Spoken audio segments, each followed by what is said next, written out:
Je m'appelle donc Jacques.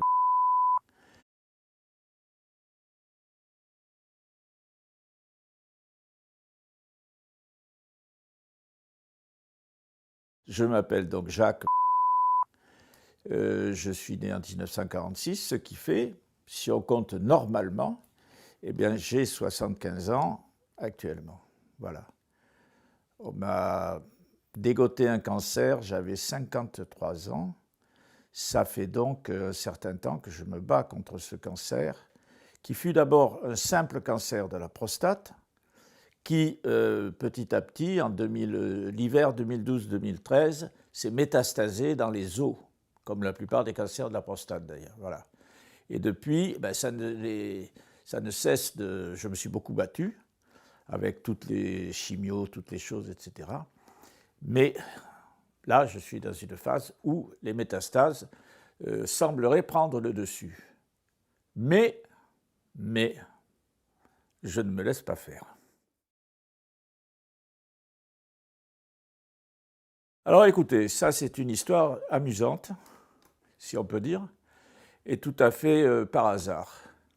Alors là aussi, eh bien, mon généraliste sur la région parisienne, c'était à Paris, mon généraliste que je connaissais depuis 20 ans, enfin, oui, je peux donner son prénom, Serge, peut-être plus commode, me dit un jour, dis donc, on n'a jamais regardé la prostate.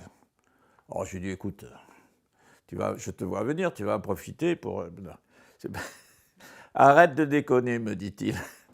On va regarder ça. Il me regarde la prostate, il me fait un toucher rectal, comme on fait normalement. Il me dit, c'est bien gros cette prostate.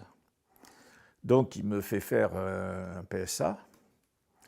Et je reviens avec ses analyses de PSA. Je ne savais même pas ce que c'était, moi. Et je le vois, il regarde les résultats, j'avais 195. Moi, ça me disait rien du tout. Et mon Serge, j'étais debout dans son cabinet, il regardait le papier, il me regardait, il regardait le papier, il me regardait. Et j'ai fini par lui dire, mais qu'est-ce qu'il y a? Il me dit, c'est pas bon du tout, ou alors ils se sont trompés. Voilà, et c'est comme ça qu'on a découvert, parce que tout de suite, évidemment, il me dit, on va faire une fibroscopie. Alors moi, toujours envie de rigoler, j'ouvre mon carnet, je lui dis, attends, là, cette semaine, je ne peux pas, j'ai une réunion de machin, là, je suis en train d'écrire ceci, je suis en train d'écrire...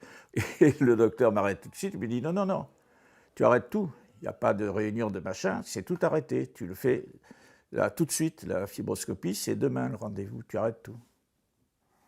Ça fait un choc. Et évidemment, le résultat, c'est, et voilà, cancer de la prostate. Voilà comment j'ai appris que j'avais un cancer. Et à l'époque, ce n'était pas du tout métastasé. Alors j'ai fait le parcours classique. Hein, alors d'abord un premier hôpital où on m'a reçu, où on m'a pris. C'est mon docteur, évidemment, mon généraliste qui m'a envoyé là-bas. Ensuite, évidemment, j'ai eu droit aux radiothérapies. À l'époque, c'était des séances où ça tirait un peu partout et donc il y avait des explosions dans tous les sens. J'en ai pris de tous les côtés. Bon, plus l'hormonothérapie. Mais alors, c'est pas rigolo, quoi. C'est pas rigolo parce que c'est ça ou mourir. Il y a un moment où vous apprenez que vous avez ça, que vous allez avoir tel traitement comme ça, comme ça, comme ça. Et on commence à comprendre que sa sexualité va en prendre un coup. Alors, il y en a que ça gêne, plus ou moins, il y en a que voilà. Moi, j'avoue que ça ne m'a pas fait rigoler. Pas du tout, même. Mais moi, j'ai choisi de vivre. Et j'ai choisi de vivre tout au long de mon combat avec cette espèce de saloperie qu'on appelle le cancer. Souvent, on dit, voilà, il a attrapé une maladie gênante ou une longue maladie, etc. Mais il faut le dire, ça s'appelle le cancer. Et alors? Si on n'ose pas dire les choses, vous savez, il y a dans la Kabbale, on dit que dire le nom des choses, c'est les faire exister. Et si vous ne dites pas le mot cancer, vous faites un déni de ça. Or, le déni, ben, s'il y est, il y est. Si vous ne voulez pas le savoir, c'est votre affaire, mais lui, il va continuer à vous ranger. Alors, il vaut mieux l'appeler par son nom et se battre, là, et y aller.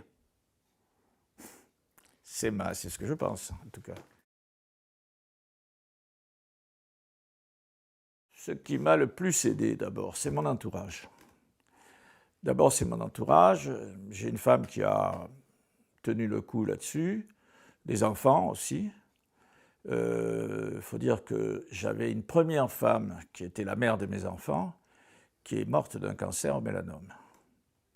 Alors, dans la famille, on commençait à être habitué. Alors voilà, donc l'entourage, ça y fait beaucoup. Une autre chose aussi qui m'a beaucoup aidé, moi, c'est que je n'ai pas lâché prise dans le travail. Dans le travail. Il faut continuer. Moi, j'ai préféré continuer à travailler. J'avais des responsabilités. J'étais directeur dans une grande école de choses, directeur des productions. Donc, je suivis les productions. Je continuais aussi à enseigner. Et la relation aux autres, la relation avec mes élèves, la relation sur des projets de films, sur des choses comme ça, etc., c'est ça qui est le sel de la vie. C'est avoir du plaisir à le faire. C'est avoir même je dirais de la satisfaction, à voir les choses prendre forme et y être pour quelque chose, s'investir dans quelque chose. Les projets, s'investir dedans, y aller, ne pas avoir peur, etc., c'est la vie. C'est la vie. Alors pour ça, il faut garder du punch, il faut garder du jus. Mais je vais vous dire, plus vous donnez dans votre travail, plus en retour, vous pompez, ça vous prend de l'énergie, mais ça vous en redonne. Et il faut garder de l'énergie. Donc ça, voilà, moi si j'ai un conseil à donner aux gens qui ont le cancer, n'arrêtez pas de faire des choses. Ne vous mettez pas dans un coin à souffrir, machin, là vous êtes foutu. Il faut continuer à faire des choses, il faut continuer à s'intéresser à la vie, à soi-même, il faut s'aimer soi, il faut aimer les autres, il faut etc. Enfin bref, il faut exister quoi. L'existence, c'est ça qui nous tient debout et qui nous fait nous battre comme il faut. Car il faut se battre, il faut se battre. Enfin, se battre. Se battre, c'est un grand mot, je ne sais pas. Moi, je n'ai pas eu conscience vraiment de me battre. Tout le monde trouvait que je me battais bien. Moi, je ne me suis pas transformé en guerrier. Je n'ai pas une armure et une épée. Hein. Simplement, voilà, il faut continuer à avoir envie de faire des choses, aimer faire des choses, sortir, bouger. Voilà, des projets, des choses, bon. Je ne sais pas si vous faites... bon, moi, je fais aussi, j'écris aussi, je travaille sur des scénarios. J'ai écrit un bouquin sur des techniques de cinéma à ce moment-là. Je n'avais rien à voir avec le cancer, bien sûr. J'ai fait d'autres choses. Voilà, tout ça, c'est la vie normale. Qu'est-ce que vous voulez le moins aidé, ben, c'est les gens, justement, qui disent « Oh, mon Dieu, le pauvre, mais comment tu vas faire? Comment tu vas t'en sortir ?» Je ne sais pas de tout ça. Moi, je n'ai pas de côté, je n'ai pas d'aspect négatif. Voilà. Et puis, alors, ce qui m'a beaucoup aidé aussi, c'est la confiance que j'ai donnée parce que j'ai ressenti l'implication du personnel soignant. Je veux dire, tous les médecins que j'ai rencontrés dans cette partie de soins du cancer, pas simplement les médecins, les infirmiers et les infirmières qui me donnaient qui me donnaient les soins, en particulier pour les chimios et les choses comme ça, mais ce sont des gens formidables. Formidables. Moi, j'ai une grande confiance en eux. Pourquoi ? D'abord parce qu'ils donnent l'impression de connaître leur boulot, premièrement, ça c'est essentiel. Deuxièmement, parce qu'il y a une empathie qui se crée. Il y a une empathie qui fait qu'on croit en eux. On a vraiment les choses, on est porté aussi par eux et on leur rend cela, on leur rend ça. C'est-à-dire, moi, je le dis quand je suis content de choses ou quand je me sens bien avec eux, il faut leur dire. Et ça les aide, ça leur fait du bien aussi de sentir ça, qu'il y a cette chose-là. Parce que l'empathie, c'est un aller-retour. Hein. Et donc ça aide beaucoup, vous voyez. Alors que si vous voyez des gens qui ne vous parlent pas, qui vous font la tronche comme ça peut arriver. Il y a parfois, vous tombez sur une infirmière qui est un petit peu bloquée, un petit peu comme ça, machin. Bon, c'est vrai que c'est... Bon, mais c'est tellement rare, c'est tellement rare. Vous savez, j'ai beaucoup voyagé, moi. Et j'ai été malade dans d'autres pays. Il faut voir comment c'est. Hein. Il faut voir comment c'est ailleurs. Et je vous garantis que si on a un peu circulé, eh bien la médecine en France, les hôpitaux en France... eh bien, on peut être fier de ce qui s'y passe quand même, parce que les gens sont formidables. Et alors, vous voyez, il y a un truc aussi, moi c'est un peu spécial, j'ai accepté de participer à des exercices de recherche, à des protocoles. Alors évidemment, quand on fait un protocole, pourquoi j'ai voulu participer à des protocoles? Pourquoi? Parce que je pars d'un point de vue, moi, dans ma façon de voir la vie, de la penser, dans ma façon de penser tout ça, quitte à avoir une maladie à risque comme ça, qu'on essaye de progresser dans la recherche, autant participer à cette recherche, autant servir. Si on doit mourir, autant servir à quelque chose, que ça serve à quelque chose, que ça serve aux autres, quoi. Ça ne sert à rien de se réfugier dans son coin, d'avoir peur tout seul et se mettre à trembler. Autant que ça serve à quelque chose. Voilà, il faut donner un peu. Et alors, j'ai donc participé à des protocoles, ce qui fait que j'ai écrit tout un cahier à la main, comme ça, où je retranscrivais chaque jour ce qui se passait en moi par rapport aux soins que je recevais, par ce que je ressentais sur le plan physique, ce que je ressentais sur le plan moral, etc.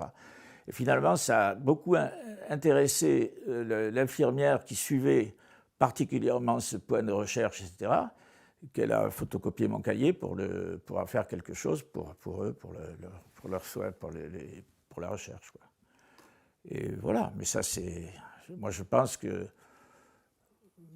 Enfin, c'est pas glorieux, ça n'a pas un truc, ça me paraît normal, moi, de faire ça, vous voyez. Je pense que beaucoup de gens devraient le faire.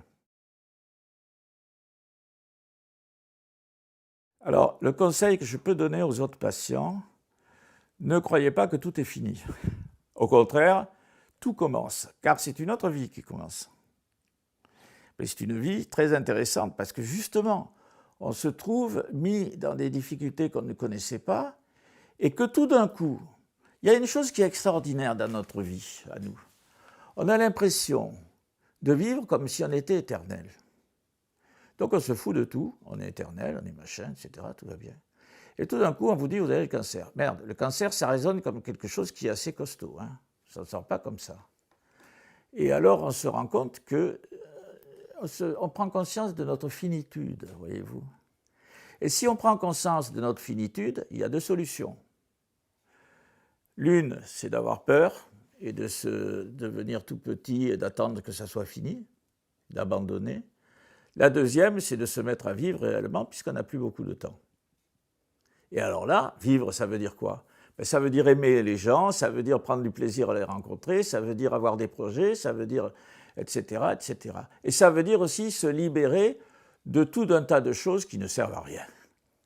Se libérer aussi de ses propres préjugés, se libérer de ses peurs, se libérer de plein de choses. Oser enfin, oser être soi. Moi, je donnerais comme conseil aux patients, osez être vous-même.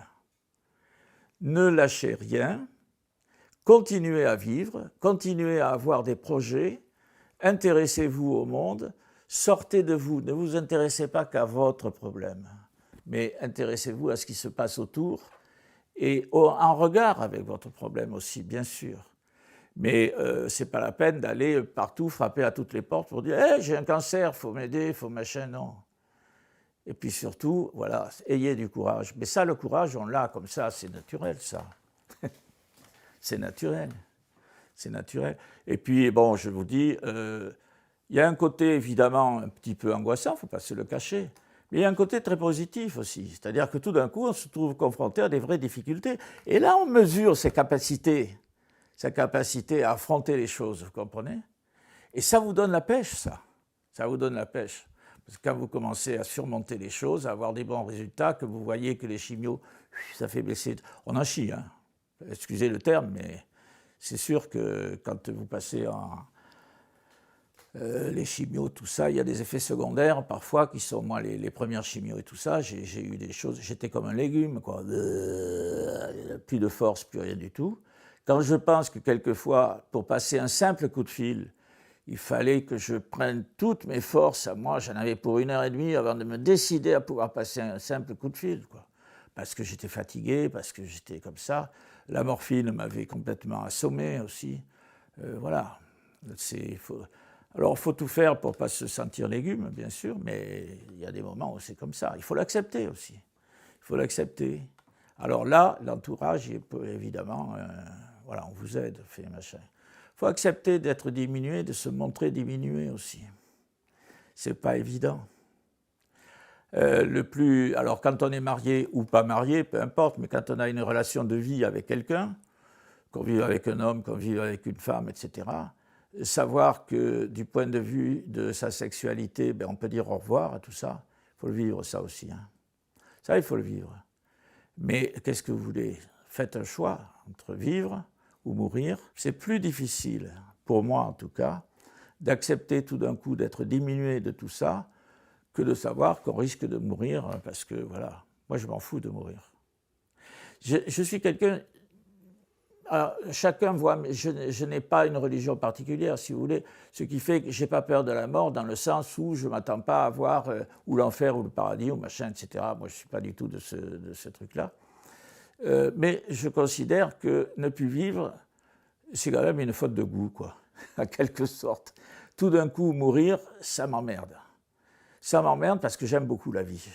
Parce que la vie est belle. Elle est belle parce qu'il y a vous, parce qu'il y a les gens, parce qu'il y a tout ça. Elle est belle parce que qu'est-ce qu'il y a de plus beau que de sentir le soleil se lever le matin, l'aube qui se lève, de sentir les odeurs, de sentir, etc., de voir un fleuve, de vivre tout ça. Moi, je suis du sud-ouest et j'ai passé mon enfance dans le sud-ouest, au milieu des odeurs, des bêtes, de tout ça, etc. La vie est formidable, quoi. C'est d'une beauté, c'est un flot d'émotions permanentes si on y fait attention. Et de ne plus vivre ces émotions-là, c'est extrêmement dommage.